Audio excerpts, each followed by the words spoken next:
Isipin na sa kultura nating mga Pilipino ay nakatatak na sa mga magulang na utang na loob sa kanila ng mga anak kung bakit sila nabuhay sa mundong ito. Ang anak ay isa lamang sa kinahinatnan ng mga gawa ng magulang.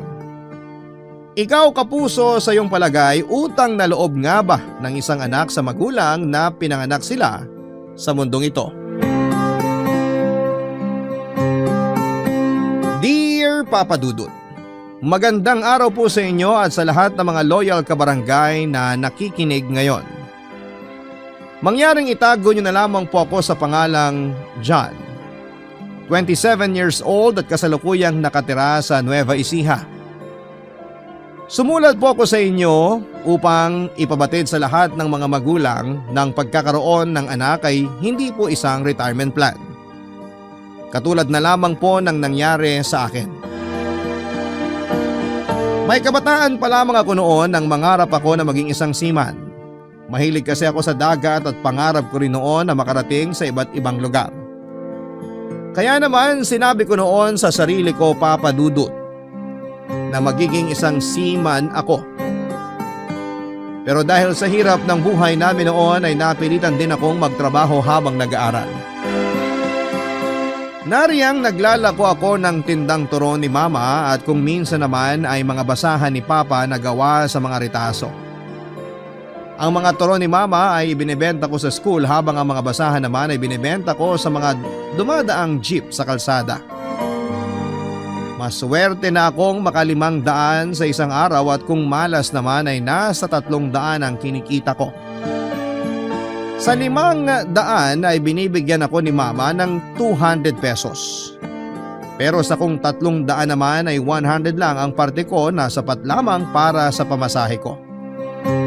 Kaya naman halos turo na lamang palagi ang kinakain ko pero hindi ako nagrereklamo. Dahil alam kong mahirap lang ang buhay namin noon. At gusto ko talagang makatapos ng pag-aaral. At kung may tiyagang araw ay may nilaga. Nagbunga ang lahat ng hirap ko dahil nakapagtapos ako ng pag-aaral at ipinagpasalamat ko yon ng lubos sa mga magulang ko na iginapang ang aking pag-aaral. Naging seaman nga ako, Papa Dudut, kagaya ng pinangarap ko at sa barkong pinagtatrabahuan ko ay nakilala ko si Mika na isang seawoman. At di kalaunay naging girlfriend ko. Sa 3 buwan ko pa nga lang na pananatili noon sa barko ay panay na ang tawag ni Mama at panay ang hingi ng pera. Ipinaliwanag ko naman sa kanya na ang sweldo ko ay sa tuwing katapusan ng buwan. Pero kapag dumating na ang katapusan ay mangungulit na ito at sasabihin kailangan nito ng pera dahil may kailangan daw itong bilhin na materyales para sa bahay na ipinapagawa ko. Nangako kasi ako sa kanya na ipagpapatayo ko siya ng sarili niyang bahay para hindi na sila nagtsatsaga sa bahay naming inuubos na ng anay.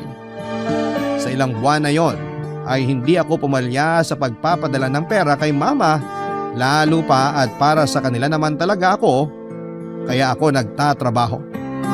Bonus na lang talaga na mahal ko ang dagat at pangarap ko ang makarating sa iba't ibang lugar. Hanggang sa palaki na nga ng palaki ang perang hinihingi ni Mama sa akin na hindi ko na alam kung saan po niya dinadala, Papa Dudut.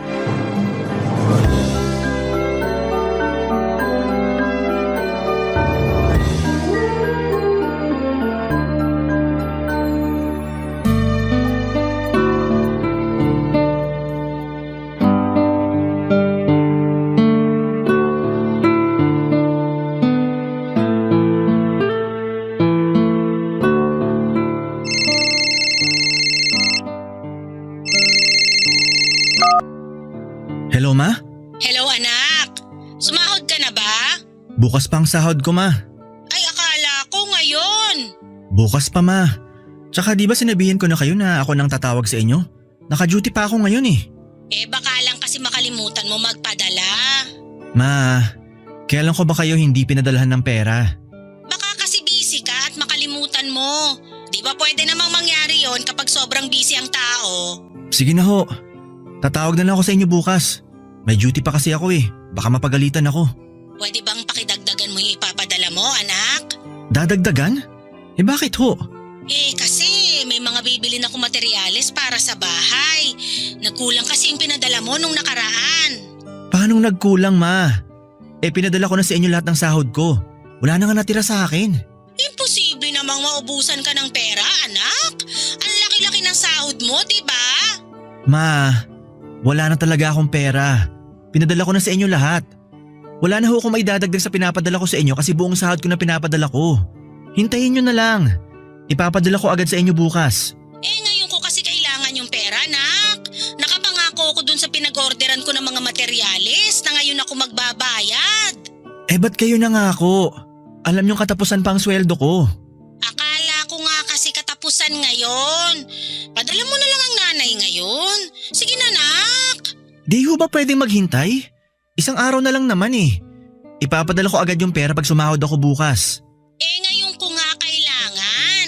Kahit 10K lang. Padala mo ako ngayon. Alam ko may pera ka pang nakatabi dyan. Ma, paulit-ulit lang ho tayo eh. Wala na nga po akong pera. Alam nyo naman po kung meron ako, agad-agad ko binibigay sa inyo. 75,000 lang naman ang pinapadala mo sa akin kada buwan dyan. Ang sabi ng mga kumari ko, pumapalo ng 200K ang sahod ng mga seaman. Ano, pinagtataguan mo ako ng pera? Ma, hindi ko kayo pinagtataguan. Bago lang ako rito kaya hindi pa ganun kalaki ang sahod ko. Sige na ma, bukas may pera na ulit kayo. Masyado na ho tayong matagal magkausap. Baka mapagalitan na ho ako. Ewan ko sa'yo, huwag ka nalang magpadala. Mama naman eh. Huwag ka magpapadala bukas. Tatapon ko lang yun, sinasabi ko sa'yo. Ngayon ko kailangan tapos bukas mo ako bibigyan? Sa'yo na yung pera mo! Sige na ma, try ko manghiram sa mga katrabaho ko kung meron. Pero di ako mangangako ah. Tsaka di rin naman ako agad-agad makakapagpadala ng pera. Alam nyo namang nasa barko ako. Di gawan mo ng paraan. Sige, ganito. Hanggang bukas, hihintayin ko yung padala mo. Makikiusap ako rito sa pinag-orderan ko ng mga materyales na bukas na lang ako magbabayad. Sige ho, hanggang mamaya hintayin nyo tawag ko. Siguraduhin mo. Nakakahiya rito kung i-delay ko ng gusto yung bayad ko sa kanila. Matapos nga naming makapag-usap sa telepono ni Mama ay bumalik na kaagad ako sa trabaho ko dahil kapag nahuli ako ay sermon ang aabutin ko. Habang naka-duty nga ako ay lumilipad ang isipan ko dahil namumroblema ako kung saan ako kukuha ng perang ipapadala ko kay Mama. Sinubukan ko kasing manghiram sa mga katrabaho ko pero maging sila rin ay naipadala na ang sahod nila sa mga pamilya nila. Halos pumutok ang ugat ko sa ulo dahil sa sakit sa kakaisip sa pamilya ko sa Pilipinas, lalo na kay Mama. Ayaw ko siyang biguin hanggat maaari dahil malaki ang utang na loob ko sa kanya. Wala ako sa kinakalagyan ko kung hindi rin dahil sa pagsisikap nilang dalawa ni Papa para makapagtapos ako ng pag-aaral. Kaya nga kahit alam kong sobra-sobra na ang mga hinihingi ni Mama, ay hinahayaan ko na lamang siya. Pero nakakapagod din pala minsan dahil hindi ko alam kung may napupuntahan nga ba lahat ng pinagpapagurang ko. Hindi pa rin kasi pinapakita sa akin ni Mama ang itsura ng bahay na pinapagawa niya. Ayaw ko mag-isip ng hindi maganda at magduda ng walang matinding basihan. Pero ng mga oras na yon ay napag-isip kong paano kung totoo nga lahat ng hinala ko. Ano ang sasabihin ko kay Mama? Ihinto ko ba ang suporta ko sa kanya? Matapos nga ang aking duty ay tumambay ako sa deck ng barko. Malamig ang simoy ng hangin pero hindi ko yon alintana. Dahil maraming bagay ang gumugulo sa utak ko, Papa Dudut. Nasa ganun akong sitwasyon nang lapitan ako ng aking girlfriend na si Mika at agad na tinanong kung may problema nga ba ako.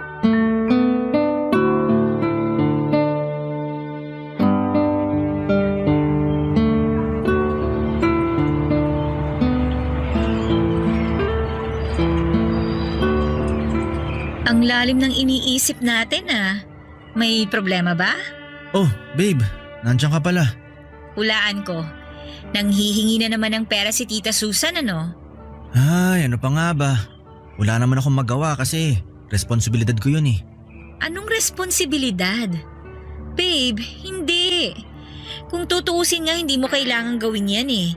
Pwede nating sabihin yan ang paraan mo ng pagpapakita ng pagmamahal at respeto sa magulang mo. Pero hindi mo sila responsibilidad at lalong wala kang utang na loob sa kanila. Don't get me wrong, babe ha.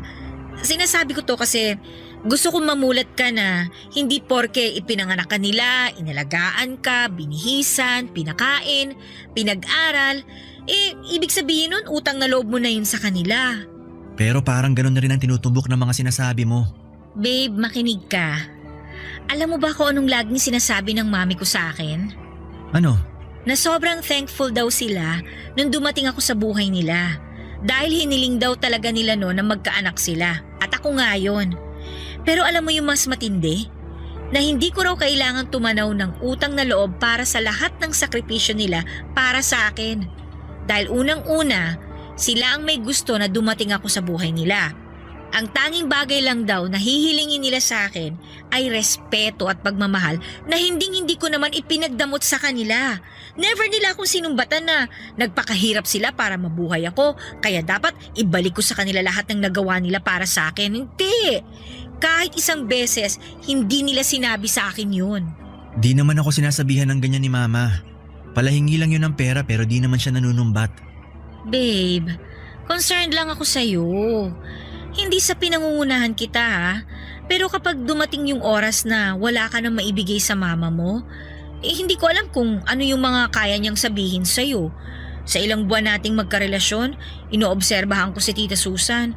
Kasana magagalit ha, pero parang bangkong tingin niya sa'yo na kapag kailangan niya ng pera, agad-agad makakapag-withdraw siya. Di naman siguro babe, mama ko naman yun. Kung manghingi siya ng pera sa akin, ayos lang. Kaya nga ako nagtatrabaho para guminhawa ang buhay nila. Ikaw, paano ka? Lahat ng sweldo mo pinapadala mo sa kanila. Tapos magrereklamo pa sila na kulang yung binibigay mo. Kung tutuusin nga, dapat nag-iipon ka para kung may mga gusto kang maipundar, may pera ka. Nakakapagpundar naman ako babe. Di ba nga sabi ko sa'yo nagpapagawa ako ng bahay? Saan? 2 buwan na, wala pa rin maipakitang picture sa'yo ang mama mo kung umuusad ba yung bahay na pinapagawa mo. Gusto daw kasi ni Mama matapos muna yung bahay bago ko makita. Ewan ko babe ha, pero hindi talaga maganda ang kutob ko. Hindi ko sinasabi magdamot ka sa pamilya mo ha, pero isipin mo, bawat sentimo na kinikita mo, pinagpapaguran mo yun. Tapos mapupunta lang sa wala. Ang sakit nun para sa mga katulad nating nagtatrabaho sa malayo para lang sa pamilya. Alam ko naman yun. Kaya lang magtatampo yun si Mama pag di ko siya binigyan. Okay, fine. Basta ako pinayuhan na kita ha. Pahalagahan mo sana yung mga kinikita mo. Kasi hindi ka naman umiiri ng pera na kada hingi nila, may ibibigay ka. Hayaan mo na babe. Ako nang bahala kay Mama. So, magkano ba? Ang alin? Yung hinihingi ng mama mo. Teka, paano mo nalaman? Sinabi kasi sa akin ni Gary na nanghihiram ka ng pera para may maipadala ka kay Tita Susan ngayon. Magkano nga? Ay, talaga naman Ang dadaldal. 10K sana babe. O sige ganito, pahihiramin kita ng 10K sa ipon ko. Kahit installment mo na lang bayaran para lang makapagpadala ka kay Tita Susan. Pero babe, ipon mo yun. Hihiramin mo lang naman Basta bayaran mo pa unti-unti. Kesa naman wala kang maipadala sa mama mo ngayon. Magwawala na naman yun. Ay, thank you babe. Hulog ka talaga ng langit sa akin. Sus, nambola ka pa. Sige na, tumawag ka na kay Tita Susan at sabihin mo na magpapadala ka. Kaso pangalan kong ilalagay niya sa sender. Paano mo nga pala maipapadala yun? Hingi na lang ako ng form kay Kapitan maya-maya. Siya na bahala magsabi sa bangko. Salamat talaga babe. Wala yun. Para hindi ka na rin iraratrat ni Tita Susan. Hayaan mo, sa sahod ko, palitan ko agad yung pera mo. Hulugan mo na lang. Baka magwala pa yung si Tita Susan kapag kulang ng 10K yung ipapadala mo. Di sasabihin ko nagbayad ako sa'yo. Sige na babe, huwag ka na kumontra. Oo, sige na. Ikaw ang bahala. Papadudod, sobra-sobra nga ang pasasalamat ko noon kay Mika dahil pinahiram niya ako ng pera na ipapadala kay Mama. Pero may parte pa rin sa akin na nahihiya dahil ipon niya yung pinahiram niya sa akin. Naisip ko naman na kung hindi ako magpapadala ng pera kay mama ay magwawala yon at magtatampo. Huling beses kasi na nagtampo siya sa akin ay 2 linggo niya akong hindi kinausap. Minsan nga ay para siyang bata na kapag hindi na ibigay ang gusto ay bigla na lamang magwawala at kung ano-ano ang mga sasabihin. Kinabukasan nga ay tumawag ako kay mama para itanong kung natanggap nito ang pera. Pero ring lang ng ring ang cellphone nito at walang sumasagot. Naisip ko naman na baka tulog pa siya at hindi ko na kinulit pa. Papadudot magagabi na noon sa lugar namin nang tumawag sa akin si mama at sinabing kinulang daw. Ang pinambayad niyang 10,000 dahil may mga materyales daw siyang nakalimutan at hindi na isama sa listahan. Kaya naman kailangan daw niya ng karagdagang 5,000 pesos. Sinabi ko naman na hintay na lamang niya ang sahod ko para yun na lamang ang ipambayad sa kulang. Dahil nga sinabi niyang dagdagan ko na lang daw ang ipapadala ko dahil mag-grocery din daw siya at ibibili ng bagong cellphone ang kapatid ko. Gusto ko sanang umapila na sobra pa naman ang perang ipapadala ko pero mas pinili ko na lamang na manahimik. Dahil alam na alam ko kung ano ang sasabihin niya sa akin, Papa Dudut. Barangay Love Stories. Barangay Love Stories. Napaisip naman ako sa mga sinabi sa akin ni Mika na wala akong kamalay-malay kung saan ba talaga napupunta ang mga perang pinapadala ko. Na-realize ko na masyado akong nagbulag-bulagan dahil sa sobrang pagmamahal ko sa pamilya ko, lalo na kay mama. Sa tuwing nag-uusap kasi kami ni mama ay ayaw nitong makipag-video call at palagi lang nitong sinasabi na marami siyang ginagawa. Kapag naman nanghihingi ako ng litrato ng bahay ay sinasabi nito na kapag natapos na raw ay saka ko tignan. Doon pa lamang sa mga palusot niya ay dapat ay nagdududa na ako. Pero dahil malaki ang tiwala ko sa kanila ay hindi na ako nag-usisa pa. Pero nang maalala ko lahat ng mga sinabi ni Mika at ang mga pagpapalusot sa akin ni mama, ay naisip kong baka tama nga si Mika na napupunta sa wala ang mga pinagpaguran ko. Kaya naman nang makapag-usap kami ulit ni mama ay sinubukan kong hingin sa kanya mga resibo ng mga nagastos niya. Lalo pa at may binabayaran din akong tax sa tuwing nagpapadala ako ng pera. Malaking menos din kung makukuha ko ang lahat ng total ng taxes na binabayaran ni mama sa mga pinamili niya at sinubukan ko siyang kumprontahin dahil sa gusto kong patunayan na mali ang iniisip ni Mika tungkol sa pamilya ko. Pero ang pag-uusisa kong yon ay nagresulta ng matinding pag-aaway namin ni mama, Papa Dudut.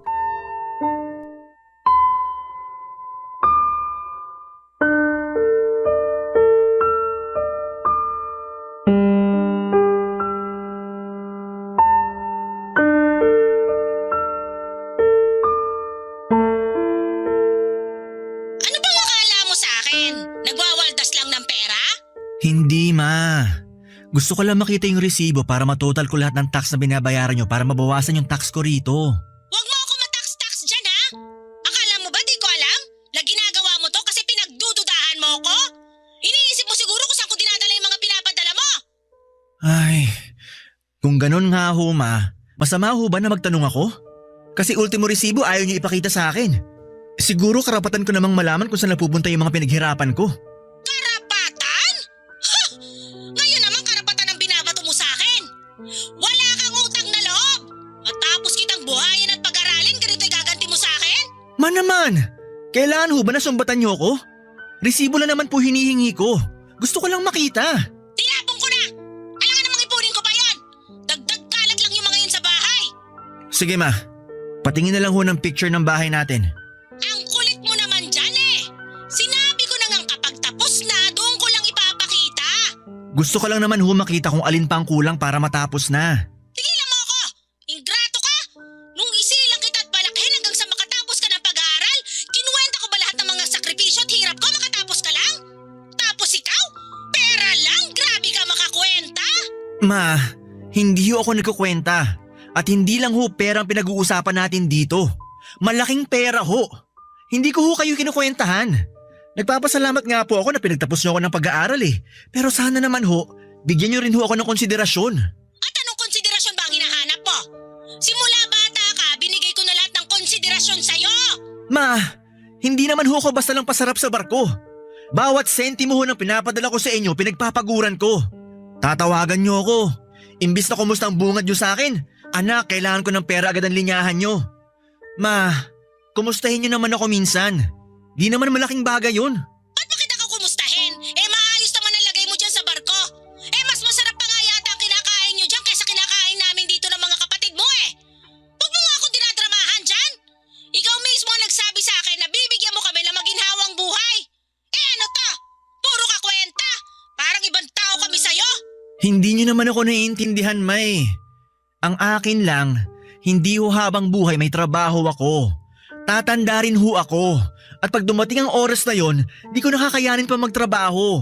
Kaya sana lang ho habang maaga, maging masinop ho tayo. Mag-ipon tayo para ho kung sakali, may nakatabi tayong pera. Di dagdagan mo yung pinapadala mo kung gusto mong makapagtabi ako ng pera. Ano bang nangyayari sa inyo, Ma? Di naman kayo ganyan dati Tumatanda na ako kaya sensitive na ako. Pero ikaw, di mo malang iniintindi ang nararamdaman ko. Nakakasama ka ng loob. Dahil lang sa pera, ginaganyan mo ako? Ako? Nananay mo? Lumalayo na ho tayo sa usapan. Resibo lang ho ang hinihingi ko. Ba't kailangan niyo akong sumbatan? May karapatan ako sumbatan ka. Kung wala ako, wala ka sa kinalalagyan mo ngayon. Matuto kang tumanaw ng utang na loob. Tawagan ko na lang po kayo bukas. Magpalamig na muna kayo ng ulo. Huwag kang tatawag. Ayaw na kita makausap. Papa Dudut, hindi na nga ako makapag-focus sa duty ko dahil naiisip ko ang masasakit na salitang sinabi sa akin ni Mama. Pakiramdam ko nga ay ibang tao ang kausap niya at hindi ako. Pero kapag naiisip ko ang mga sinasabi nito na wala akong utang na loob ay hindi ko maiwasang questionin ang sarili ko kung ano pa ba ang kulang sa mga ibinibigay ko sa kanya. Dahil sa totoo lang ay wala akong pakialam kung walang matira sa akin. Ang importante ay maibigay ko ang lahat sa kanila. Napakasakit isipin na sarili kong ina ang nagdulot sa akin ng matinding sakit ng panahon na yon. Mga salita niyang tila matatalas na kutsilyong humihiwa sa buong pagkatao ko. Hindi ko na alam kung ano nga ba ang kailangan kong gawin para lamang kahit isang beses ay ma-appreciate nila ang mga efforts ko. Malalim ang iniisip ko nang marinig ko ang pag-ring ng aking cellphone. At hindi ko na yung kailangan tingnan dahil alam na alam ko kung sino ang tumatawag. Walang iba kundi ang mama ko na ang bungad sa akin ay wala na raw silang supply ng pagkain at may kailangan daw bayaran sa school ang mga kapatid ko. Pero kapapadala ko pa lamang ng pera. Kaya naman hindi ko maiwasa na manlumo. Ang akala yata nila ay napakadali lamang kitain ang perang pinapadala ko sa kanila.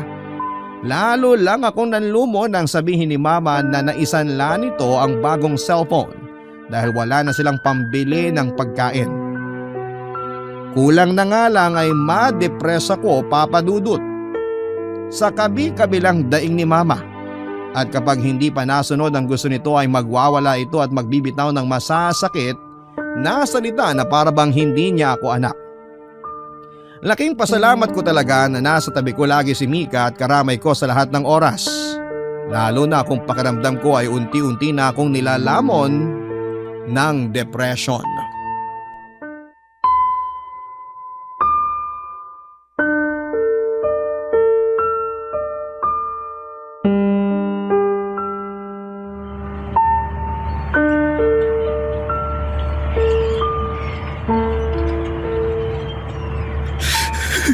Babe, tahan na. Ano na naman bang pinag-awayan niyo ni tita? Ngayon lang kita nakitang umiyak ng ganyan Napapagod na ako, Mika. Di ko na alam kung saan ako lulugar. Lahat ng effort ko, lahat ng sakripisyo ko, di man lang nila ma-appreciate. Shh, babe. Kung hindi ka nila ma-appreciate, hayaan mo sila. Pamilya ko sila Di ko magawang di sumama ang loob. Pero hanggang kailan ka magkakaganyan? Di ko alam, babe.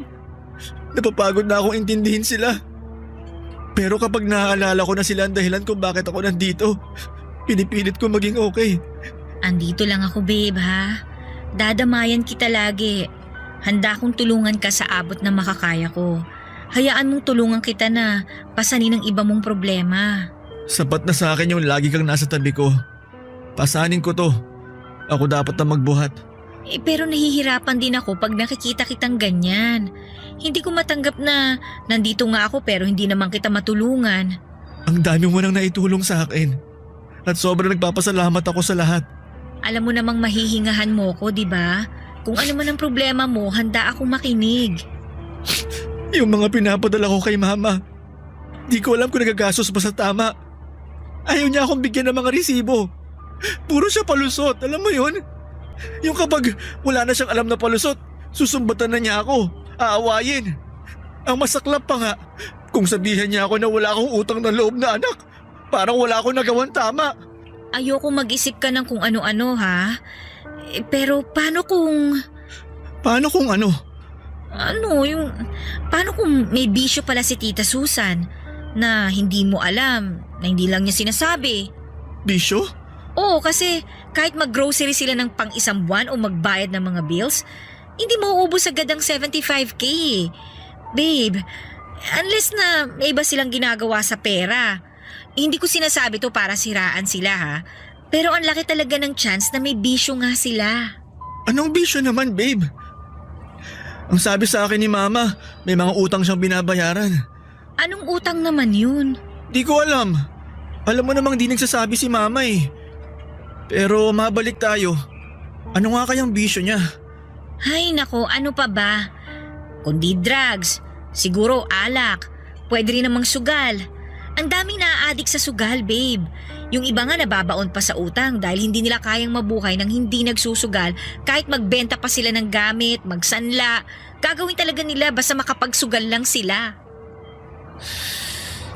Ay, Bakit, babe? Sorry ha kung nasabi ko yun. Huwag mo nalang pansinin. hindi babe.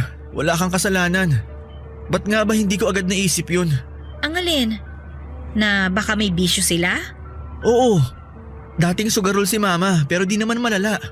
Maliliit lang din siya kung tumaya. Maliliit kasi yun lang yung kaya niya. Pero iba na ngayon, babe. Nakakahawak na siya ng malaking pera. Pero kung tatanungin ko siya, sigurado namang di siya aamin. Bakit hindi mo subukang kausapin yung mga taga sa inyo? Magtanong-tanong ka kung ano na ba talaga nangyayari sa pamilya mo. May social media naman eh. Subukan mong kumontak ng kakilala mo para masimulan mo nang magtanong. Nagdadalawang isip man ako noon, Papa Dudut, ay sinunod ko pa rin ang suhestyon sa akin ni Mika. Gusto ko na rin kasing malinawan ang isipan ko at para sa ikakatahimik na rin ang loob ko. Ang hirap na kasi para sa akin na magtrabaho ng sobrang daming problemang iniisip.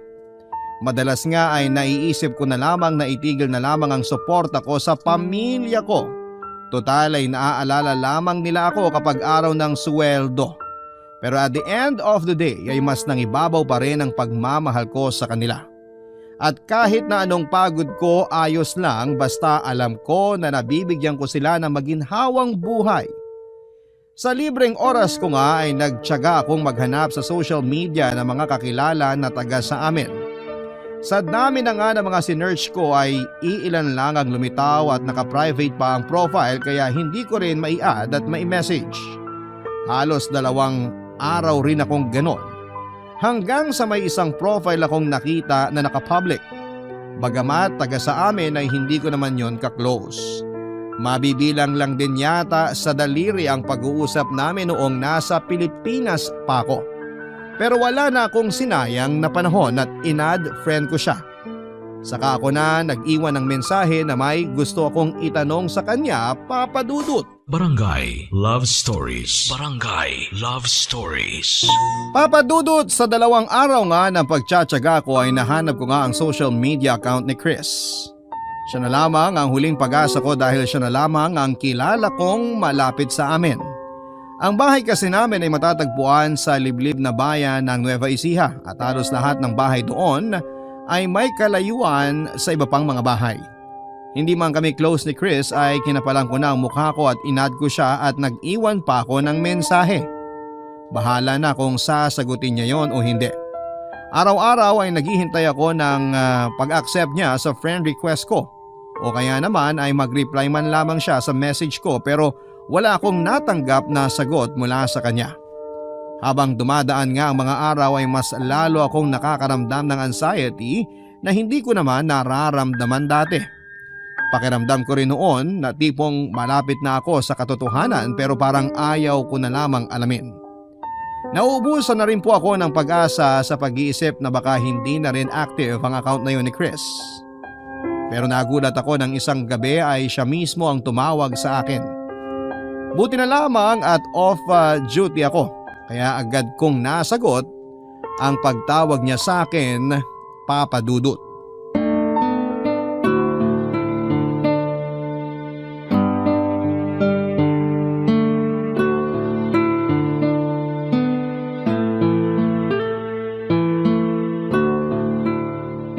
Hello, Chris? Hello pre, kala ko namamalikmat lang ako kaya tinawagan ko para makasigurado. Kamusta buhay barko? Ayos naman. Ano nga pala itatanong mo? Parang importante ah. Importante talaga. Kaya nga kinapalan ko na yung mukha ko na i-message ka. Willing naman ako sagutin ang tanong mo. Basta alam ko lang ang isasagot. Doon ka pa rin ba nakatira malapit sa amin? Oo, wala naman kami ibang lilipatan eh. Ba't mo natanong? Itatanong ko lang sana kung alam mo bang mga pinagkakaabalahan ng mama ko. Hello? Chris? Andyan ka pa ba? Oo, nandito pa ako. Ano nga ulit yung tanong mo? Baka ka ako alam mo kung ano pinagkakaabalahan ng mama ko. Bakit? Panay na ba hingi ng pera sa'yo? Ikaw naman ngayon ang di makasagot. Nabigla lang ako. Paano man nalaman na nanghihingi siya lagi ng pera sa akin? Malamang, nasa barko ka eh. Tsaka hula ko lang naman yun. May alam ka ba? Bago ko sagutin yan, ipangako mo muna na wala kang pagsasabi na kahit sino na ako nagsabi sa'yo. Oo, pangako. Hiwalay na ang nanay at tatay mo. Ha? Teka, paano nangyari yun? Ganito kasi yan pre. Nahuli ng tatay mo si Aling Susan na may lalaki. Kaya sila naghiwalay. Imposible! Di magagawa ng mama ko yan! Makikinig ka ba o di ko na lang itutuloy itong kwento? Basta ako, sinasabi ko lang sa'yo lahat ng alam ko. Kasi karapatan mo naman yun. Pasensya na. Sige, ituloy mo lang. Ayun na nga. Nahuling may lalaki nanay mo kaya naghiwalay sila ng tatay mo. Eh yung lalaki pala ng mama mo, dakilang sugarol. As inadik na. Ang mama mo, panay ang buntot doon sa lalaki. Magkasangga nga sila lagi sa sugal eh. Ang laki pa ng mga taya eh. Sa sobrang adik na nga nilang dalawa sa sugal, nabaon na sila sa utang. Kaya nagtatago ngayon ang mama mo sa aking lalaki niya. Wanted sila dito. Paano? Ang dami nilang utang na di binayaran. Parang laging fiesta rito no, nandito pa sila. Lagi sila nagpapasugal dito dahil marami naman daw silang pera. Bangka pa nga mama mo. At sinasabi ko sa'yo, ang laki ng perang natatalo sa kanya kaysa sa kinakabig niya. Eh yung mga kapatid ko, kasama ba ng mama ko? Hindi, nandun lang sa bahay niyo. Pero di na sila nag-aaral. Yung sumunod sa'yo, ang alam ko nagtatrabaho sa bar para may makain sila. Ewan ko sabi-sabi lang naman yan. Kaya hindi ako sigurado sa parte na yan. Natapos ba yung bahay na pinapagawa ko? Anong bahay? Ganun pa rin naman ang itsura ng bahay niyo. Walang pinagbago mula nang umalis ka.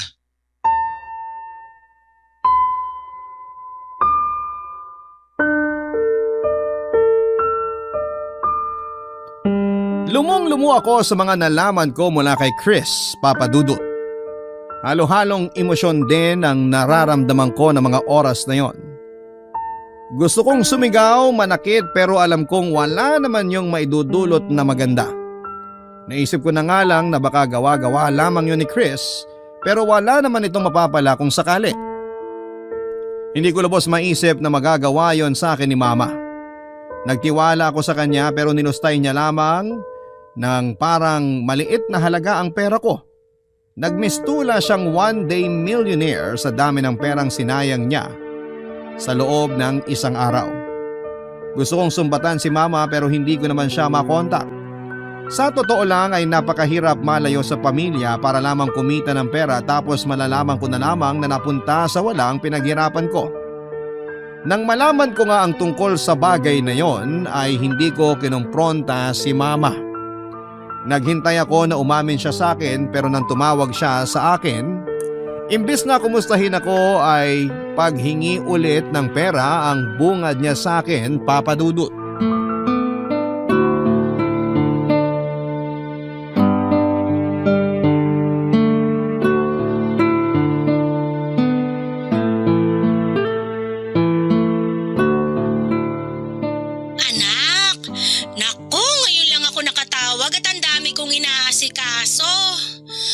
Tapos na rin kasi tong bahay na pinapagawa natin.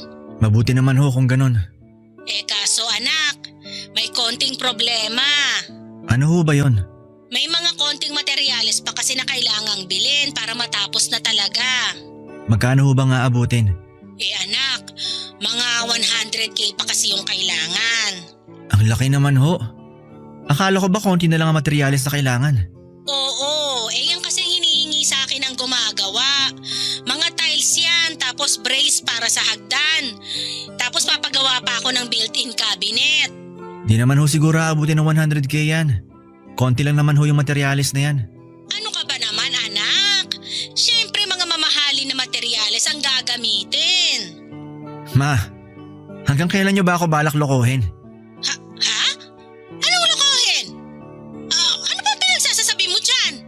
Alam ko na ho ang lahat. Lahat ng katotohanan. Kaya please ma, magsabi na kayo ng totoo. Anong totoo ba kasi ang sinasabi mo?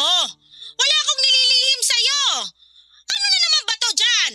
Ma, alam ko pinansusugal nyo lang yung mga perang pinapadala ko sa inyo. Alam ko rin na wala talaga kayong bahay na pinagawa. Ha? Pinagsasasabi mo? Saan mo naman nakuha yung maling balita na yan? Di na ho importante kung saan ko nalaman. Ang gusto ko lang ho, magsabi kayo ng totoo. Wala akong ipapaliwanag dahil totoo lahat ng sinasabi ko. Ba't ang dali mo nagtitiwala sa iba kaysa sa sarili mong nanay? Di mo ba naisip na baka sinisiraan lang ako ng taong yon kasi gusto niyang siyang makinabang sa'yo? Hindi ho lahat ng tao kagaya nyo. At anong gusto mong palabasin? Ma, alam nyong mahal na mahal ko kayo. Kaya nga lahat ng hingin nyo sa akin binibigay ko. Pero sana naman naisip nyo na hindi ako umiiri ng pera. Nagre-reklamo ka? Kung tutusin kulang pa yung mga hinihingi ko kapalit na sakripisyo at hirap ko simula nung bata ka. Di ko ho nakakalimutan yun, ma. Pero siguro naman ho, nabayaran ko na yun. Na kung tutuusin, di ko naman talaga obligasyon na bayaran ng mga yun. Wala ka talagang utang na loob. Ano ba pinagmamalaki mo? Yung kakapiranggot na kinikita mo sa pagsisiman mo?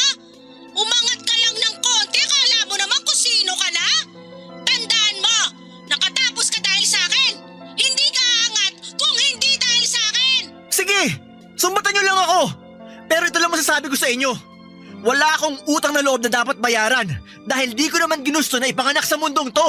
Kayo may gusto magkaanak. Pero kahit na ganon, ginawa ko lahat para maibigay sa inyo lahat na kailangan nyo. Para guminhawa ang buhay nyo dahil yun ang pangarap ko para sa pamilya natin. Pero sinira nyo ang pangarap kong yun. Sinamantala nyo yung labis na pagmamahal ko sa inyo. Di nyo man lang naisip na baka napapagod din ako. Na kailangan ko rin ng tao masasandalan kapag pagod ako. Sa lahat ng tao, kayo dapat ang karamay ko. Pero nang dahil sa pera, nag-iba ang trato nyo sa akin. Huwag mo akong dramahan. Sige, maniwala ka sa ibang tao kaysa sa akin na nanay mo. Diyan ka naman magaling. Wala ka nang ibang ginawa kundi kwentahin lahat ng pinapadala mo sa akin. Pasalamat ka nga dahil sa akin nakapagtapos ka ng pag-aaral. Nakapagsiman ka. Utang na loob mo sa akin ang tagumpay na tinatamasa mo ngayon. Kaya ganun nyo nalang waldasin ang perang pinapadala ko. Ma, alam kong hiwalay na kayo ni Papa at may iba na kayo kinakasama. Pasensya na ma, magalit na kayo sa akin ng husto. Pero hindi ko kayo padadala ng pera hanggat di kayo nagtatanda. Ang kapal naman ang mukha mong sabihin sa akin yan. Ang pera mo, pera ko rin. Ilang beses ko ba sasabihin sa'yo? Subukan mong hindi magpadala ng pera. Wala akong pakialam. Itatakoy talaga kita bilang anak. Papa Dudut, hindi ko po akalain na sa ginawa kong pagkumpronta kay mama ay magagalit siya ng husto na kulang na lamang ay isumpa niya ako. Napakasakit lang isipin na imbes na aminin niya yung pagkakamali niya ay ipinipilit pa niya na tama siya. Ayaw niyang tanggapin na tama naman ang sinasabi ko nang dahil sa pera ay napakalaki ng pinagbago niya. Hindi ko alam kung paano ko siya mapapaliwanagan. Nang hangad ko lamang ay kung ano ang makakabuti sa kanila. Pero dahil sa pagmamanasakit kong yun at pagsasabi ng totoo ay ako pa ang lumabas na masama. Sobrang sakit, Papa Dudut, na sarili kong ina ay tinuturing po akong kaaway nang dahil lamang sa pera. Pakiramdam ko ay wala nang mas mahalaga sa kanya kundi ang perang pinapadala ko buwan-buwan. Matapos nga ang pagtatalo naming yon, ay hindi na muling tumawag sa akin si Mama. Sinubukan kong kontakin siya pero cannot be reached na ang numero niya. Sa totoo lang, Papa Dudut ay nakokonsensya ako ng husto. Naiisip ko kung bakit hindi ko na lamang siya hayaan sa luho niya. Pero naisip ko rin na napakahalaga para sa akin na makapagpundar ako bago man lang ako mawalan ng trabaho o kaya ay hindi ko na kayang magtrabaho. Hindi naman siguro mali na isipin kung isecure ang kinabukasan namin kapag dumating na yung oras na hindi ko na kayang magtrabaho. Nang matapos nga ang kontrata ko sa barko ay bumalik ako ng Pilipinas kasama ang nobya kong si Mika. Sa pagbabalik ko roon ay sabot-saring kwento na ang narinig ko patungkol sa pamilya kong hindi na mahagilap dahil nagtatago sa mga pinagkakautangan. Hindi naman lingid yon sa akin dahil ikinuwento na sa akin lahat ni Chris sa mga nangyari.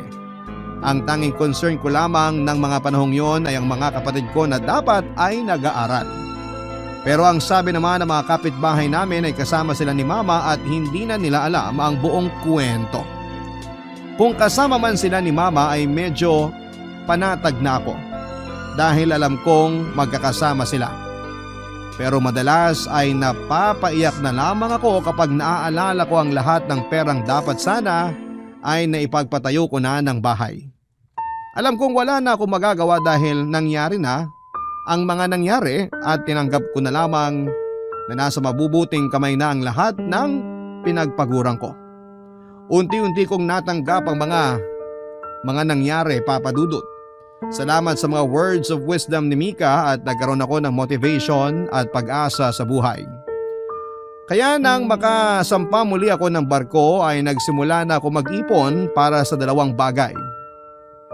Una ay para sa bahay namin ni Mika at para na rin sa kasal namin. Hindi ko na rin naman kasi gugustuhin na magkahiwalay pa kami. Napakalaki ng naitulong ni Mika sa buhay ko at hindi man pinansyal ay napakalaking bagay ng mga salita niya na laging nagpapagaan ng kalooban ko at nagpapaliwanag ng isipan ko. Nang matapos nga ang dream house namin ay nagpakasal na kami, Papa Dudut. Simple lamang at mga importanteng kamag-anak at kaibigan lang ang imbitado. Isa nga dapat yon sa pinakamasayang parte ng buhay ko pero dahil wala ang mga magulang at pamilya ko sa espesyal na araw na yon ay hindi ko napigilang maging malungkot. Pero alam ko namang walang mangyayari kung magbumukmuk ako kaya naman minabuti ko na lamang na magsaya kasama ang aking noon ay asawa na. Naging maayos at masaya ang pagsasama naming dalawa ni Mika at nagtutulungan kami sa lahat ng bagay. Hati kami sa mga gastusin sa bahay at nakapagpundar na rin kami ng 2 kotse na pinaghatian namin pareho. Papa Dudut, ang akala ko noon ay hindi ko na makikita pa si Mama. Pero nagulat na lamang ako isang araw dahil siya mismo ang tumawag sa akin. Hindi ko na inisip kung saan niya nakuha ang bagong number ko at agad kong sinagot ang tawag niya. Umiiyak siya sa kabilang linya at panay ang hagulhol. Humihingi siya ng tawad sa akin at nakiusap na tulungan ko siya kahit na sa huling pagkakataon lang. Tinanong ko naman kung ano ang maitutulong ko at sinabi niya sa akin na nakakulong siya dahil ipinakulong siya ng pinagkakautangan niya. Hindi nga ako nagdalawang isip at nang matapos ulit ng ang kontrata ko sa barko ay agad akong umuwi ng Pilipinas para sadyain si Mama. Ang akala ko nga ay nakalaya na siya dahil mahigit 1 taon din bago natapos ang kontrata ko. Pero inabutan ko pa rin siya sa loob at sobrang saya niya nang makita niya ako. Panayang hingi niya ng tawad sa akin lalo na sa mga sinabi niya. Ang sabi niya ay magbabago na siya basta tulungan ko lang daw siya na makalabas doon. Bilang isang anak na mahal ang kanyang ina ay hindi ako nagdalawang isip na bayaran ang piyansa niya para tuluyan na siyang makalabas. Sa ngayon ay kasama ko na ulit ang pamilya ko maliban na lamang kay Papa pero may mga pagkakataon na nagkikita kami kapag may okasyon. Nagbago na rin si Mama at ramdam kong nagsisisi na siya sa mga pagkakamali niya at sana'y magtuloy-tuloy na yon.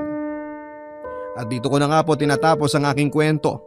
Naway magsilbi po itong eye-opener sa mga magulang na ang tingin sa mga anak ay isang investment plan. Maraming salamat po kung isa po itong sulat ko sa maswerteng mapili po ninyong basahin. More power po sa inyong programa. ang inyo pong kapuso at kabarangay, John. Barangay Love Stories.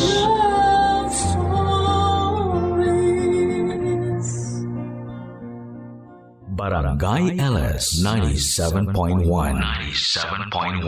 Number 1. Forever!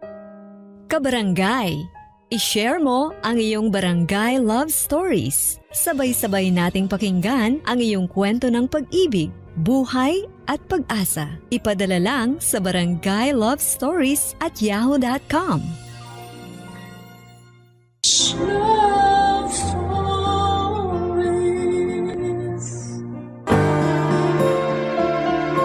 Isang malaking responsibilidad na masasabi ang pagkakaroon ng anak. Kapag hindi ka handa ay huwag kang gumawa.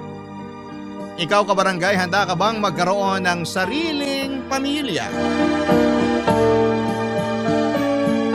Dear Papa Dudut, mapagpalang araw sa inyong lahat. Ako nga pala si Lena, 30 years old at isa sa mga masusugid ninyong tagapakinig sa Spotify ng Barangay Love Stories.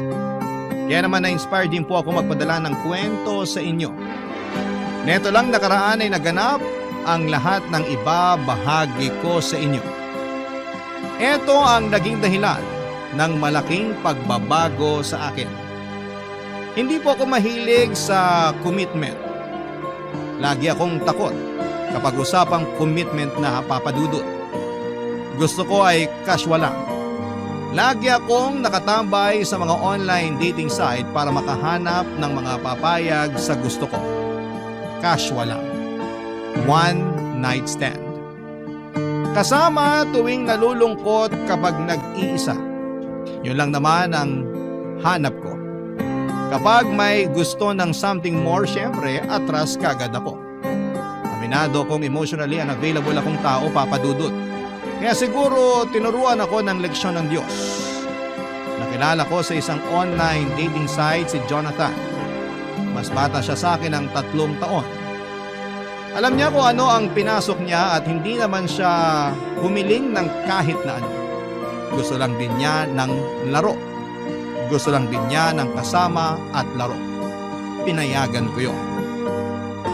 Unang pagkikita pa lang namin ay may nangyari na kaagad sa amin. Nagkaroon kami ng koneksyon pero sa kama lang. Masaya naman siyang kasama kaya naulit ng ilang beses ang pagkikita namin na lahat ay nauuwi sa pagsisiping. Maganda talaga ang koneksyon namin sa kama. At iyon ang naging dahilan para aksidente niya akong mabuntis. Hindi kami nag-ingat dahil nadala kami ng init ng katawan. Hindi ko yon natanggap kaagad. Hindi naman ako handang maging ina pero nangyari na. Ayaw ko namang ipalaglag dahil para sa akin ay wala namang kasalanan ang nasa sinapupunan ko. Dahil dito papadudot ay kinausap ko si Jonathan tungkol sa ipinagbubuntis ko, papadudot.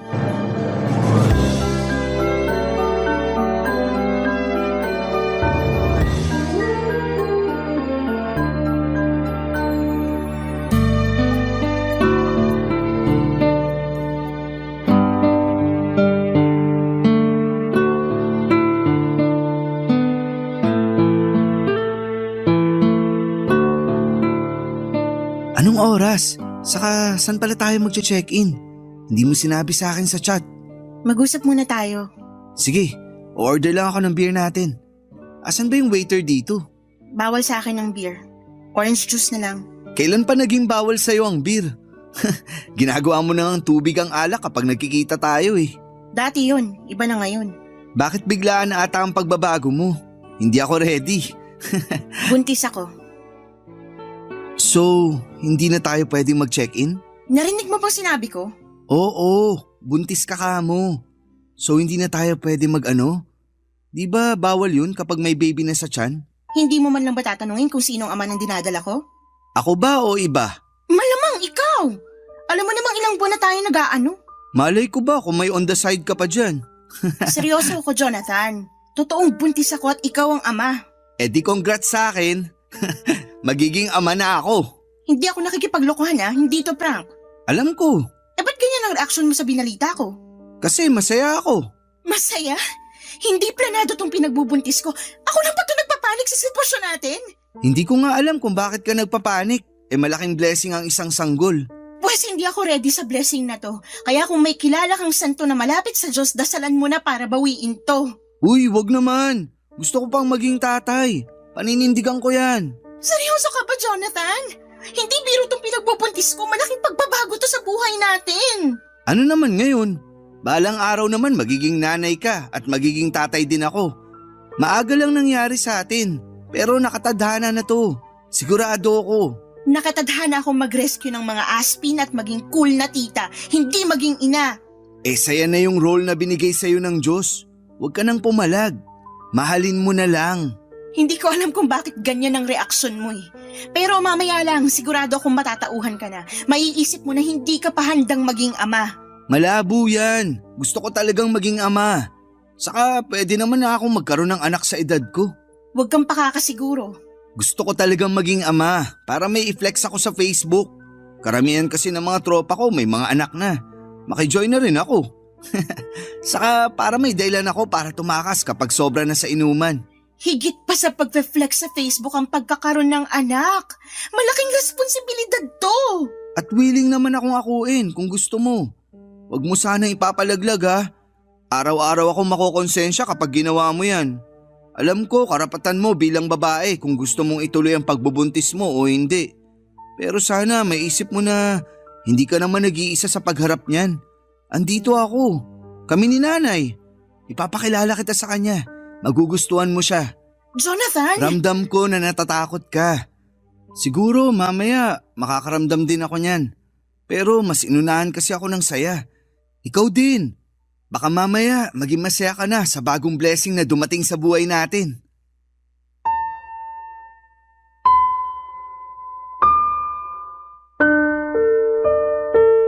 Papadudot na wala na ako ng enerhiya na makipagtalo pa kay Jonathan. Kahit na ilang beses kong pinaramdam sa kanya na hindi biro ang pagkakaroon ng anak, ayaw pa rin niyang makinig. O ayaw niya lang pakinggan dahil masyado siyang in love sa ideya na magkakaroon na siya ng i-flex sa Facebook. Tinawagan nito ang kanyang nanay para ibalita ang mga nangyari. Mukha namang maayos ang naging usapan nila, Papadudot. Mukhang mabait din ang nanay niya. Pagkatapos noon ay sinabi ni Jonathan na gusto ng nanay niya na tumira muna ako sa kanila habang nagbubuntis ako. Gusto nilang alagaan ako at ang magiging anak ko. Aaminin ko na natouch ako sa mga sinabi ni Jonathan. Yun kasi ang unang beses na may trumato sa akin na parang isang pamilya. Wala kasi akong nakagisnang magulang. Lumaki ako sa tiyahin ko at noong mismong dibo ko ay kinausap na niya ako para umalis na sa bahay niya. Hindi na raw niya ako kayang buhayin pa. Nasa tamang edad naman na raw ako para makapagtrabaho. Umalis ako sa bahay ng tiyahin ko sa mismong 18th birthday ko. Hindi ko alam kung saan ako pupunta noon. Bitbit ko ang dalawang malaking bag kung saan ay nakalagay ang mga gamit ko. Pansamantala ay nakitira ako sa best friend ko. Umalis din ako makalipas ang 2 buwan dahil panayang parinig sa akin ng mga magulang niya. Nakahanap ako ng trabaho at nagsumikap. Mula sa pagbe-bed space ay nakakuha na ako ng sarili kong kwarto. Paunti-unti ay umayos ang buhay ko. Ito ang dahilan kung bakit natatakot akong mapalapit at mapamahal sa iba. Natatakot ako na isang araw ay abandonahin din nila ako tulad ng ginawa ng mga magulang at tiyahin ko. Kaya naman malaking pagbabago talaga sa akin na tinanggap ako nila Jonathan at ng kanyang nanay at masarap pala yun sa pakiramdam, Papadudot.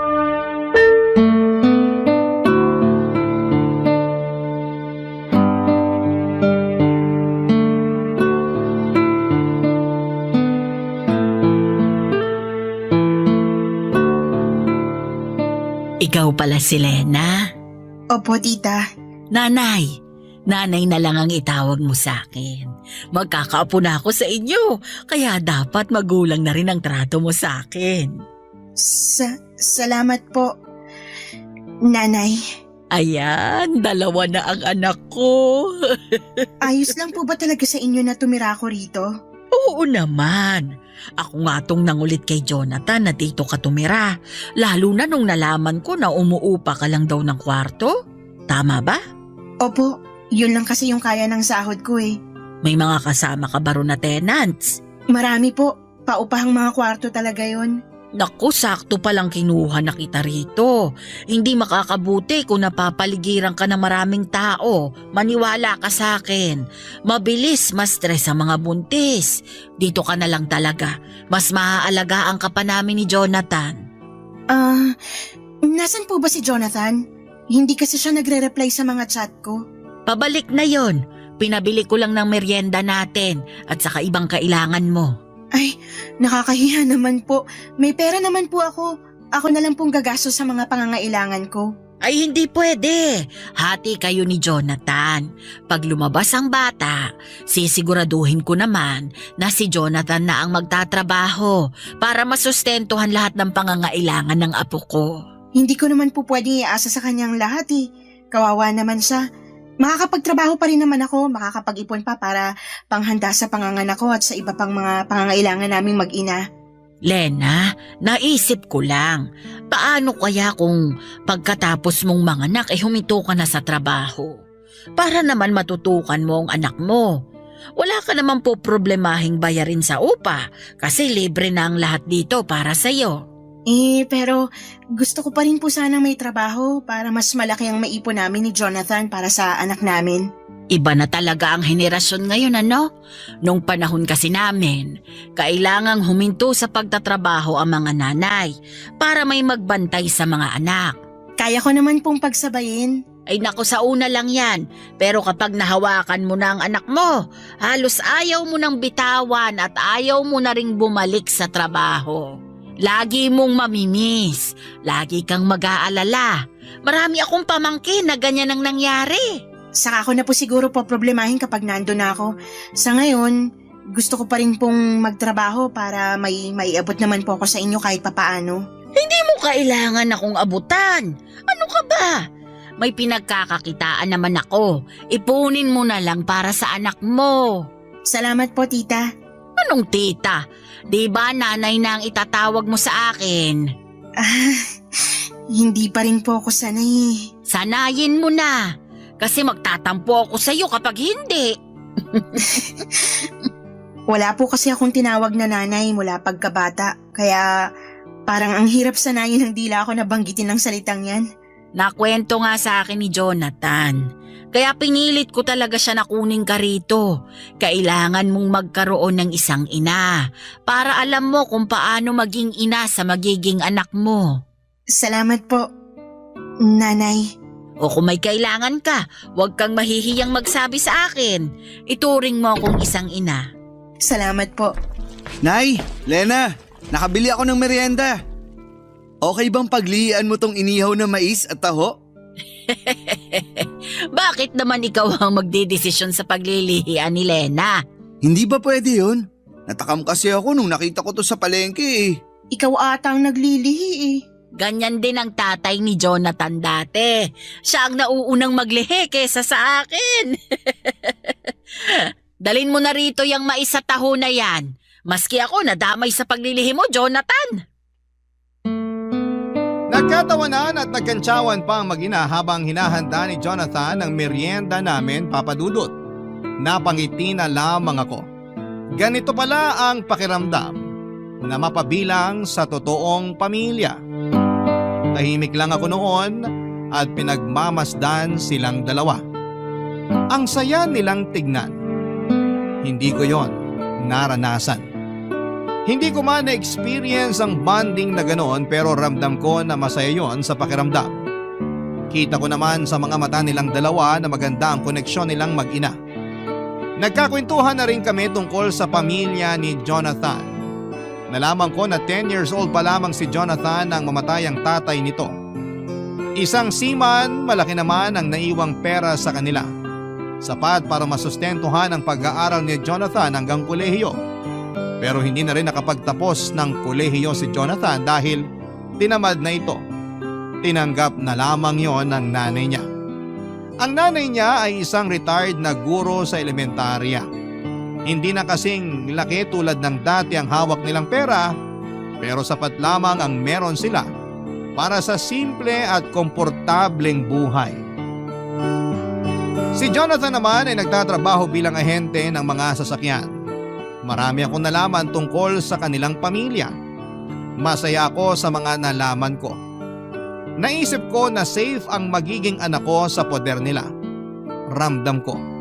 Kaya naman ang bilis lang din gumaan ang loob ko sa kanila, Papa Dudut.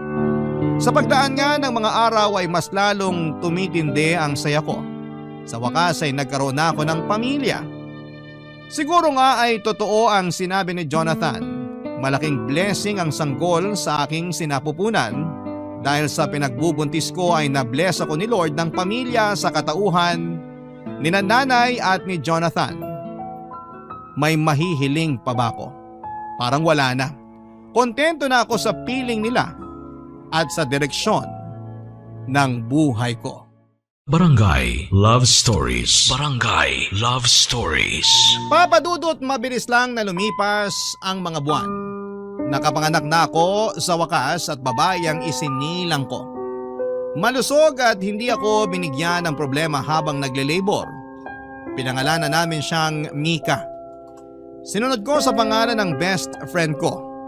Mula nung isinilang ko si Mika, mas dumoble ang pag-aasikaso ng nanay ni Jonathan sa akin. Tinuro niya sa akin lahat ng kailangan kong malaman sa pag-aalaga ng sanggol. Mas kaya pa nga niyang patahanin ang anak ko kesa sa akin. Sanay na talaga siya at hindi pa rin daw niya nakakalimutan ang pag-aalaga ng sanggol dahil halos lahat ng pamangkin niya ay siya rin ang nag-asikaso. Mahilig kasi sa bata ang nanay ni Jonathan. Nakita ko naman yon kung paano niya mahalin si Mika. Pansamantala nga ay ang nanay ni Jonathan ang katabi ko sa kwarto. Para mabantayan niya si Mika, si Jonathan naman nung lumagpas ng 1 buwan ng baby namin ay nakitulog na rin sa kwarto. Sa sahig siya natutulog, Papa Dudut. Katabi ko pa rin sa kama ang nanay niya. Natatakot kasi ang nanay ni Jonathan na baka maipit nito ang baby namin. Malikot daw kasi si Jonathan matulog. Totoo naman. Ilang beses ko na yung na-experience kahit nung hindi pa ako nabubuntis. Alam na alam talaga ng nanay ni Jonathan kung paano kami alaga ang mag-ina. Habang buhay kong ipagpapasalamat na napunta ako sa kanila. Ang tanging naging problema ko na lamang ay si Jonathan. Napansin ko kasi na after kong manganak ay parang tinamad na siyang mag-alaga ng anak namin. Hindi ko naman siya inuobligang gawin oras-oras ang pag-aalaga. Pero napansin ko kasi na parang umiiwas siyang gawin yon, Papa Dudut.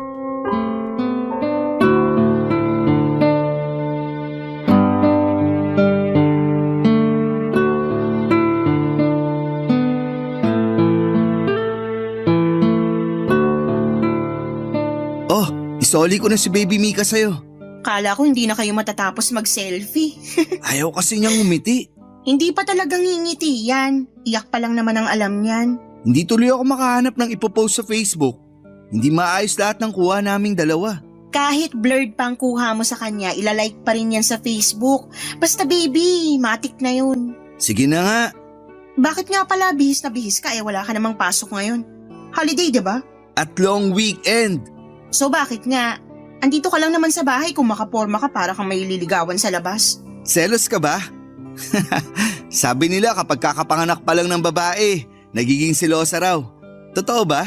Ay nako, alam mong setup natin. Nagsasama tayo para sa bata, wala tayong relasyon.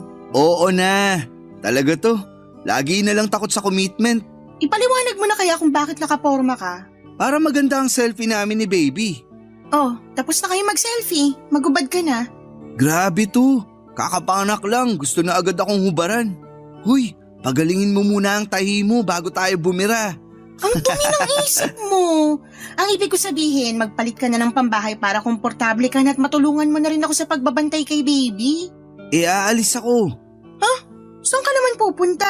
Out of town, kasama ang mga katrabaho at tropa ko. Ngayon na?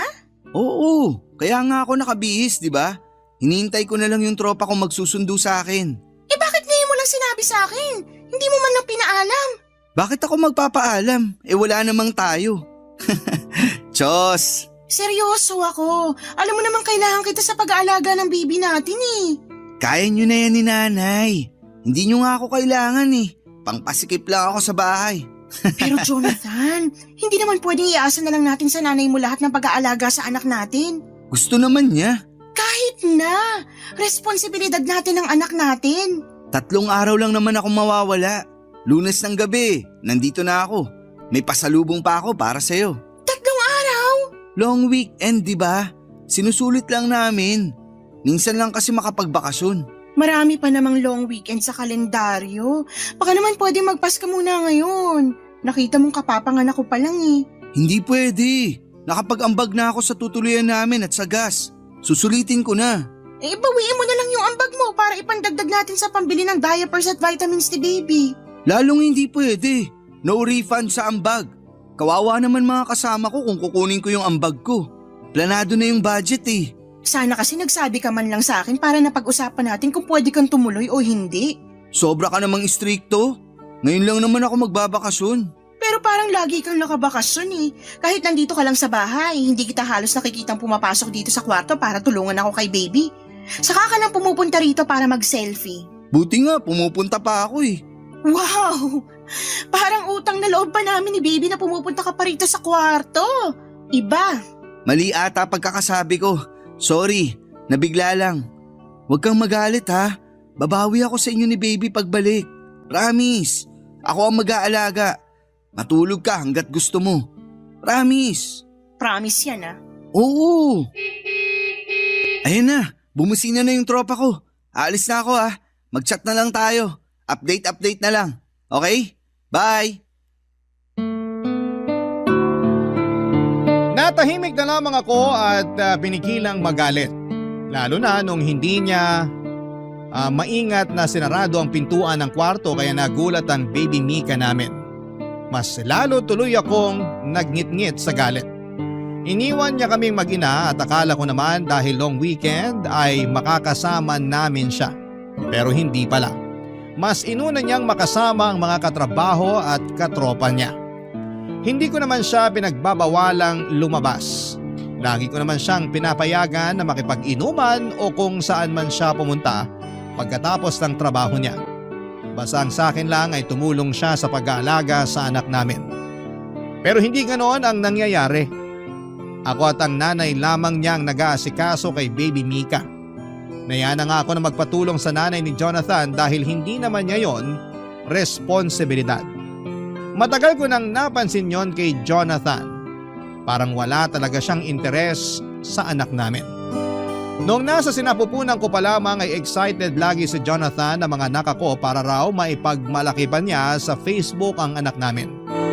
Ilang selfie lang ang lumipas pagkatapos kong mga anak ay hindi na niya pinakita ulit sa akin na excited siya sa pagdating ng anak namin.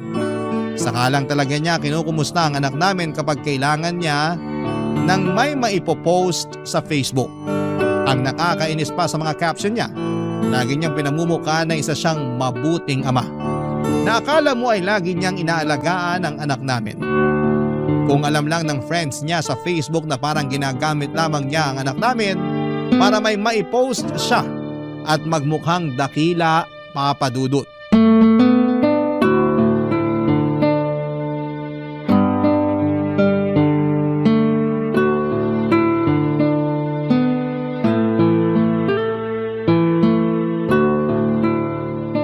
Lena, Bakit? may sasabihin ako. Nakita mo ba yung mga medyas ni baby? Nawawala yung ibang pares eh. Hindi ko alam. Tanong mo na lang si nanay. Siya naman yung naglalaba. Pwedeng ikaw na lang ang magtanong o kaya tulungan mo akong hanapin dito. Baka nandito lang sa cabinet eh at naihahalo sa ibang damit. Huwag mo nang pahirapan ang sarili mo. Itanong na lang natin kay nanay. Lagi na lang tayo nagpapatulong at nagtatanong sa nanay mo. Mahiya naman tayo. Ang simple lang nitong paghahanap ng mga pares ng medyas. Kaya na natin to. Tulungan mo ako. Kailangan na ba niya? Sana. Ang init pa kaya? Lamigin ang paan ng anak mo. Hindi mo ba alam? Ngayon ko lang nalaman. Hindi ka naman kasi nagtatanong. Mukhang mauuwi na naman to sa away ah.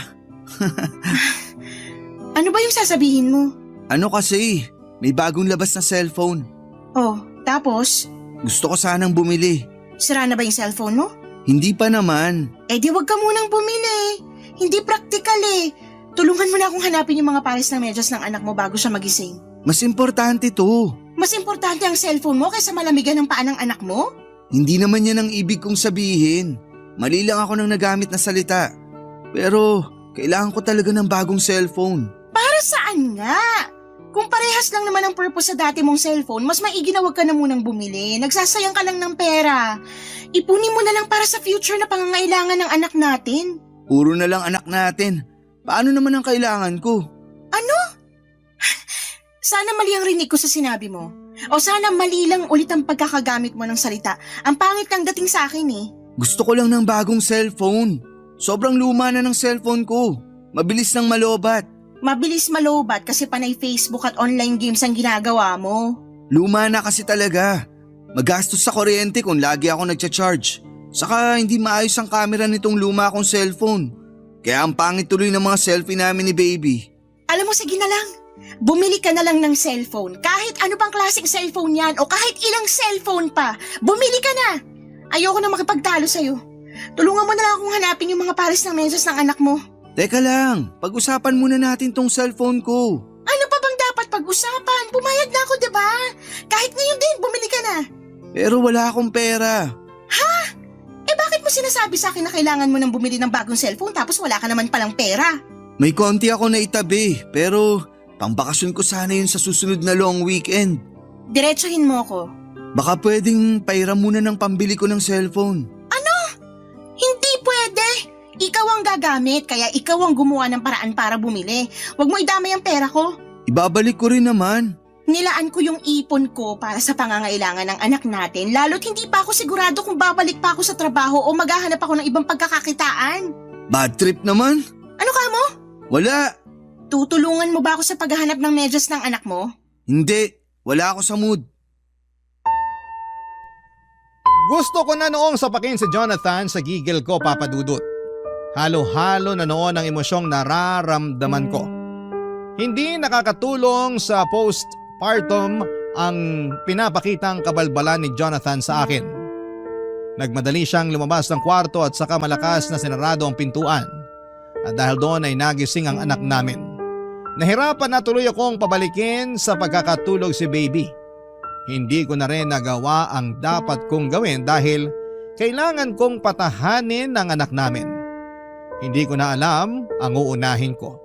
Kung ang baby namin o magalit sa inaasal ni Jonathan. Doon ko nakita kung gaano ka-immature si Jonathan. Para siyang bata na hindi binigyan ng pangbili ng candy. Gusto kong magsumbong noon sa nanay niya pero ayoko namang magkaroon sila ng away dahil sa akin. Kaya naman sinubukan kong intindihin pa ang tatay ng anak ko. Kaya lang Papa Dudut, habang tumatagal ay mas lalong lumalala noon ang ipinapakitang asal ni Jonathan sa akin. Hindi na rin siya nagsiselfie kasama si baby. Hindi na rin niya hinahawakan pa ang anak namin. Ni pansinin kapag pumapasok sa kwarto ay hindi niya ginagawa. Lumamig na rin ang pakikitungo niya sa akin. Hindi ko na alam ang gagawin ko noon para manumbalik ang koneksyon namin. Kaya naman naglabas ako ng pera at inabot sa kanya. Doon naman ay natuwa siya. May pambili na siya ng cellphone niya at pinangako niyang babayaran niya yon kaagad sa akin. Pero hindi naman niya ginawa yon. Ako tuloy ang nagkakaroon ng problema sa ibang pangangailangan ko at ng anak namin dahil nasa idang ipon ko para ibigay sa kanya para may pangbili siya ng bago niyang cellphone. Barangay Love Stories. Barangay Love Stories. Papa Dudut, sinubukan kong tiisin ang pinapakitang pangbabaliwala ni Jonathan sa akin. Lalo't hindi na ako nakabalik pa sa trabaho. Nagpa siya akong mag-resign sa trabaho para matutukang maigi ang anak namin. Mas ginusto kong maging stay-at-home mom dahil alam kong wala akong maasahang tulong sa pag-aasikaso mula kay Jonathan. Nahihiya na rin ako sa nanay niya lalo't napapansin kong nahihirapan na rin kumilos ang nanay niya dala ng edad nito. Wala akong ibang naging choice at gustuhin ko mang magtrabaho ay hindi ko magawa dahil wala akong mapag-iwanan sa anak namin. Nagtry na lamang akong rumakit ng buy and sell sa Facebook. Konti lang ang nakukuha ko pero sapat na yon pansamantala para may pambili ng kailangan ni baby. Hindi pa rin kasi ako binabayaran noon ni Jonathan mula sa inutang niyang pambili ng cellphone sa akin. Mali nga ata na nakabili ng cellphone si Jonathan dahil mas lalo siyang nakatutok dito. Napabayaan niya lalo ang pag-aasikaso sa anak namin. Napadalas nga ang pagsiselfie niya pero puro siya lamang ang pinopost niya. Hindi na niya sinasama ang anak namin. Samantalang yon ang isa sa mga dahilan niya kung bakit gusto niyang magkaroon ng bagong cellphone para maayos ang pictures ng anak namin na ipopost niya. Pero hindi na niya pinost ang tungkol sa anak namin. Palihim akong nasaktan doon. Pero sinubukan kong baliwalain dahil mas kailangan kong maging matatag para sa anak namin. Lalong mas kinailangan kong maging matatag, lalo't na lamang kong nag-resign na pala sa trabaho itong si Jonathan Papadudut.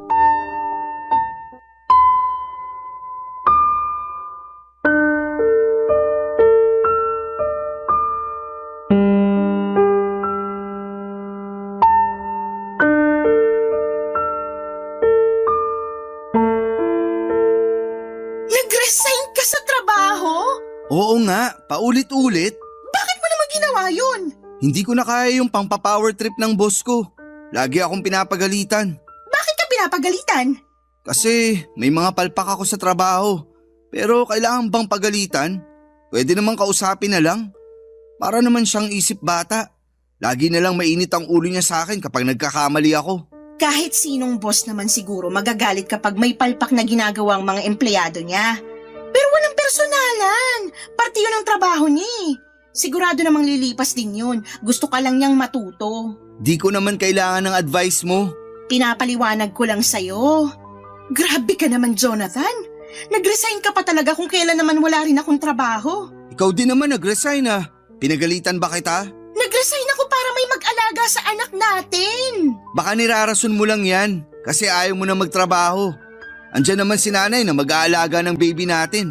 Bakit di mo na lang siya gamitin? Kasi nakakahiya na iaasa sa nanay mo yung responsibilidad natin kay baby Mika. Hindi naman siya nagre-reklamo. Ikaw lang tong gumagawa ng issue. Hihintayin pa ba natin na magreklamo siya? Jonathan naman. Sana pinag-isipan mo munang mabuti bago ka nag-resign. Saan tayo kukuha ng panggasto sa anak natin? Mukha namang may ipon ka pa, no? Doon muna. Wala na akong ipon. Di ba binigay ko sa'yo para pangbili ng cellphone mo? Bakit parang naniningil ka na, ha? Wala pa akong pambayad. Kita mong kaka-resign ko lang sa trabaho. Hindi ko na inaasahan na magbabayad ka. Kasi kung gusto mo talaga magbayad, sana dati pa. Kung alam ko lang na isusumbat mo sa akin yung pinautang mo, sana hindi ka na lang nagpairam. Sana nga hindi na lang eh. Para may pera pa ako para sa mga kailangan ng anak natin. Ngayon, wala na. Wala na yung ipon ko. Pareho pa tayong walang trabaho. Paano na to? Meron pang pera si nanay. Iaasa na naman natin sa kanya. Apo naman niya yan. Gagastusan niya yan. Grabe ka. Huwag na tayong magtalo. Nangyari na eh. Pakiusap maghanap ka na agad ng trabaho. Kailangan natin ng pera ngayon. Pahinga muna ako sa trabaho. Dito muna ako sa bahay. Jonathan! Huwag mo naman sana akong pilitin na magtrabaho kung hindi pa ako ready. Nasak din ako sa pagkaka-resign ko sa trabaho. Bigyan mo ako ng time na makamove on. Hindi tayo hihintayin ng mga bayarin, Jonathan. Tayo mag-a-adjust sa mga gastusin, tandaan mo yan. Hindi kasi ganun kadaling maganap ng trabaho. Ayun naman pala eh. Sana yan ang naisip mo bago ka nag-resign. Wala eh. Nangyari na. Maliligo lang ako saglit. Pwede bang ikaw na muna magpalit ng diaper ni baby? Kailangan ko mag-relax sa banyo. Nasa sala lang si nanay. Teka, tatawagin ko. Subukan mo namang palitan ng diaper ng anak mo kahit minsan. Trabaho kasi yan ng mga babae. Wow, Jonathan! Trabaho mong asikasuhin ang sarili mong anak. Hindi nga ako marunong dyan. Ikaw na lang. Tuturuan kita para alam mo na sa susunod. May pinapabili pala si nanay sa akin. Teka, uunahin ko muna yon. Nagmamadaling lumabas ng kwarto si Jonathan Papadudut. Hindi ko na naihabol sa kanya ang huli kong sasabihin sana. Napailing na lamang ako at alam kong nagsisinungaling siya. Naiiyak na ako noon habang pinapalitan ang diaper ng anak namin. Hindi ako makapaniwala na merong ganong klaseng ama, Papa Dudut. Halo-halo na ang nararamdaman ko. Stress, galit at lungkot. Wala man lang akong maramdamang saya. Pagkapalit ko ng diaper ni baby ay pumunta ako ng sala para ipakiusap muna sa nanay ni Jonathan na bantayan muna ang anak namin para makaligo na ako. Pasimple kong tinanong kung nasaan si Jonathan. Nagtaka rin ang nanay niya dahil hindi raw niya alam kung saan siya nagpunta. Nakumpirma ko tuloy na nagsinungaling siya para makaiwas na magpalit ng diaper ni baby. Nalaman ko rin na tumambay pala siya sa isang computer shop na binabantayan ng isa niyang kaibigan. Pagkatapos noon ay nag-inuman pa sila. Sa pagdaan pa ng mga araw ay hindi ko pa rin nakumbinsi si Jonathan na magtrabaho. Nakatambay lang siya madalas sa computer shop at umuuwi na lamang sa gabi para kumain at matulog. Hindi ko magawang magreklamo sa nanay niya dahil iniisip ko na sino bang kakampihan sa aming dalawa. Hindi naman ako ang kadugo. Napadalas na rin ang away namin dahil doon at lalong kinausap niya ang nanay niya para bigyan kami ng pera na pangbili ng kailangan ng baby namin. Nahiya akong tumanggap ng pera sa nanay niya kahit nanay na niya mismo ang nag-aabot sa akin. Alam kong darating ang panahon na kailangan na ring maghigpit ng nanay niya dahil may pangangailangan din siya na kailangang pagkagastosan. Kaya naman sinubukan ko maghanap ng trabaho. Bahala na. Kung pwedeng isama ko na lamang sa magiging trabaho ko ang anak ko, ay gagawin ko, Papa Dudut.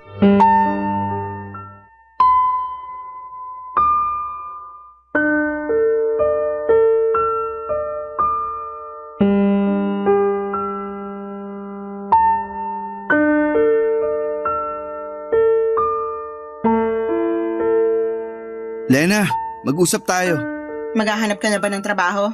Hindi yan ang gusto kong pag-usapan. Ano pala? Sigurado ka bang anak ko si Baby Mika? Ano? Natanong ko lang kasi syempre, mahilig kang makipag-ano sa ibang lalaki. Gusto ko lang makasiguro. Ikaw lang ang nakakasama ko ng ilang buwan bago nabuo si Mika. Sinubukan mo na bang tingnan ang mukha ng anak mo? Parang ikaw nga lang ang gumawa kamukhang kamukha mo. Nanay mo pa mismo nagsabi na kamukha nyo ng tatay mo si Mika, pati yung nunal sa noo. Ngayon mo pa ako pagdududahan ha? Kung may pera ka, ipa-DNA test natin para magkaalaman na. Wag na yung DNA test na yan. Gastos lang yan. Gusto ko lang talagang itanong. Nakaka-insulto ka na. Sorry na. Kung wala ka ng ibang sasabihin, pwedeng lumabas ka na muna bago ako sumabog sa sobrang galit ko sa'yo. Hindi mo naman kailangang magalit. Nagtanong lang ako. Karapatan ko ring malaman ng totoo. Lumabas ka na lang please. May isa pa pala akong sasabihin. Huwag mo na akong galitin lalo please. Hindi ka magagalit. Baka magustuhan mo pa tong naisip ko. Ano yon? Yung dati kong katrabaho, hindi raw sila magkaroon ng anak. Parang hindi ko gustong pupuntahan ang sasabihin mo. Makinig ka muna. Maging open-minded ka. Matagal na silang mag-asawa, pero hindi pa rin sila magkaroon ng anak. Lumapit sa akin yung katrabaho kong lalaki. Baka raw makatulong ako. At ano naman ang maitutulong mo para magkaroon sila ng anak, Aber? Ikaw ang bubuntisin? Hindi ah. Huwag mong sabihin sa akin na akong ipapabuntis mo sa kanya. Uy, mas lalong hindi. Grabe ka naman mag-isip. Walang bubuntisin sa atin. Ano nga ang balak mo? Yung iniisip ko kasi, sakto lang para hindi na tayo mamroblema sa gastusin kay baby. Kasi napapansin ko, lagi ka nalang stress at malungkot dahil kay baby. Walang kinalaman si Baby Mika sa stress at lungkot na nararamdaman ko. Akala mo lang yun. Pero sobrang stressful talaga ang magkaroon ng anak. Lalo kung hindi pa handa yung magulang, di ba? Anong pinupunto mo? Hindi ba pumasok sa isip mo na ipaampon na lang natin si baby? Ano? Makinig ka muna bago ka magalit. Hindi ko na kailangan makinig para hindi ako magalit. Hindi effective. Galit ako sa lahat ng sinasabi mo. Yung katrabaho ko kasi, nakwento ko sa kanya na pwede niyang ampunin si baby para maalagaan at mabigyan ng magandang future. Kasi hindi natin kayang gawin yun, di ba? Pareho tayong walang trabaho. Tapos, wala ka pang kasamang mag-aalaga sa kanya. Hindi ako makapaniwala na naisip mo yan. Gusto ko lang maging praktikal. Paano ba natin bubuhayin ang anak natin? Pareho tayong walang pera. Grabe ka, Jonathan. Grabe. Pumayag yung katrabaho ko na ampunin si baby. Sabi nga nila, baka mag-abot pa sila ng 5K sa atin para pasasalamat. Mag-a-update naman daw sila lagi sa kalagayan ni Baby Mika para makampante tayo. Saka Lena, bibigyan tayo ng 5K. Ayaw mo pa nun?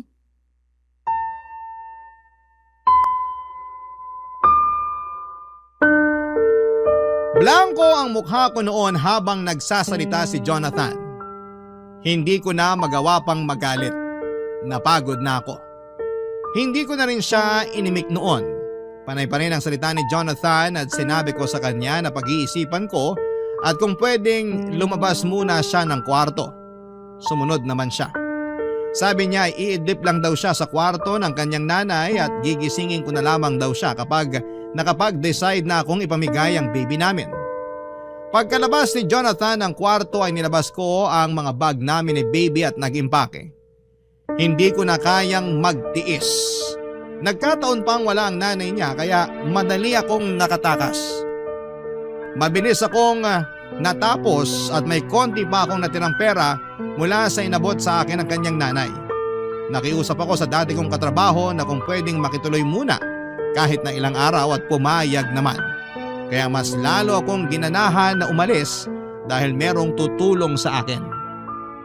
Nang mailagay ko na sa taxi lahat ng gamit namin ni baby ay dahan-dahan akong pumasok sa kwarto para kunin ang cellphone ni Jonathan. Tulog pa siya. Malalim pa ang tulog at tinanggal ko ang SIM card niya at saka nireset ang cellphone at saka yon kinuha. Doon ako nagmadaling umalis nang walang paalam sa kanya. Pero nag-iwan ako ng sulat para sa nanay niya. Nagpasalamat ako sa lahat ng tinulong niya sa akin at sinabi ko lahat ng sama ng loob ko sa kanyang anak. Ang sulat na yon ay nagawa ko matagal na at hindi ko alam kung kailan ko yon maiaabot sa kanya. At dumana nga ang araw na pwede ko nang ipabasa sa kanya ang sulat na yon. Dinikit ko yon sa ref at pagkatapos noon ay lumabas na kami ni Baby Mika ng bahay at saka sumakay na sa taxi. Binenta ko ang cellphone ni Jonathan para may pera akong dagdag sa pagsisimula ko. Mabuti na lamang at nabenta ko kaagad sa dating katrabaho ko. Ginamit ko ang perang yon para makapagsimula ng maliit na negosyo. Unti-unti ay lumakas ang negosyong yon at nakatayo na akong muli sa sarili kong mga paa. Tinulungan ako ng Diyos na makabangon. Mabilis ang pagbangon ko dahil nakita ng Diyos na nahihirapan ako. Sa ngayon, papadudot ay masaya akong umuupa ng isang maliit na apartment at hawak ko ang sarili kong oras dahil sa pinili kong negosyo. Wala na rin po akong balita pa kina Jonathan at mas minabuti kong huwag nang makibalita pa dahil isa na siyang nakasaradong kabanata sa buhay ko. Maraming salamat po sa pagbasa ng aking liham at sana po ay nagsilbing inspirasyon ng aking pinagdaanan para sa mga single mom na katulad ko na masugid na nakikinig sa inyo. Ang inyong kapuso at kabarangay forever, Lena. Barangay Love Stories. Barangay Love Stories. Kwentuhan naman tayo dito sa comment section. Nagustuhan ng iyong napakinggan? Ituloy yan via live stream sa www.gmanetwork.com/radio.